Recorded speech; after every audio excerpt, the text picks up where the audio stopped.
अनेक महिन्यांपासून वादात असलेले धनंजय मुंडे मनशांतीसाठी इगतपुरीतरी विपश्यना केंद्रात गेल्या 8 दिवसांपासून धनंजय मुंडे ध्यान साधनेत मग्न।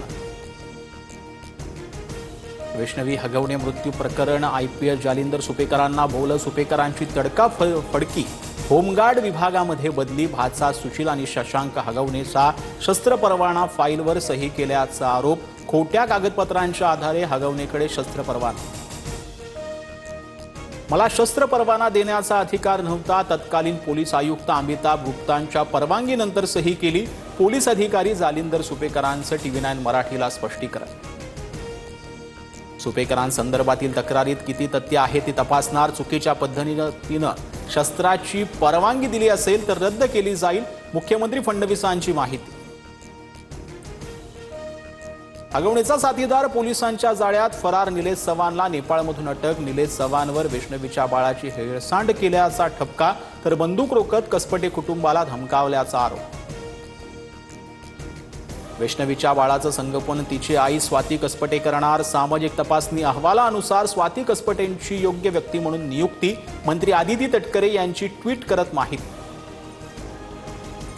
हगवणेंच्या वकिलाकडून वैष्णवीच्या चारित्र्यावर शिंतोडे, महिला आयोगाचं बार काउन्सिलला पत्र, अशा संवेदनशील प्रकरणाबाबत माध्यमांमध्ये बोलताना वकिलांनी भान ठेवावं, रुपाली चाकणकर संतापले। अजित पवार गोचिटासारखं अर्थ खात्याला चिटकून बसलेत, निधी वळवू देऊ नका, लक्ष्मण हाकेंची मुख्यमंत्री फडणवीसांना विनंती, तर निधी वळवल्याचे सर्व आरोप फडणवीसांनी फेटाळले। शरद पवार अजित पवार एकत्र येण्यावर सुनील तटकरे आणि प्रफुल्ल पटेलांचा विरोध, संजय राऊतांचा मोठा दावा, तर राष्ट्रवादी काँग्रेसच्या विलिनीकरणाबाबत अद्याप कोणताही प्रस्ताव नाही, मग विरोधाचा प्रश्नच येतो कुठे, सुनील तटकरेंची प्रतिक्रिया।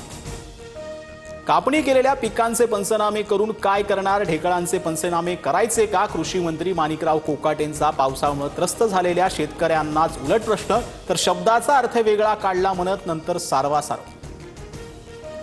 सरकारी कर्मचाऱ्यांनी लाडक्या बहिणीचे 3,58,00,000 लाटले, 2,652 सरकारी कर्मचाऱ्यांकडून लाडकी बहीण योजनेचा लाभ, 1,20 लाख कर्मचाऱ्यांच्या तपासणीतून धक्कादायक बाब उघडकीस। महाराष्ट्रात आज 84 नव्या कोरोना रुग्णांची नोंद, मुंबईत सर्वाधिक 32, पुण्यात 19 तर ठाण्यात 14 रुग्ण, राज्यातील एकूण रुग्णांची संख्या 467 वर।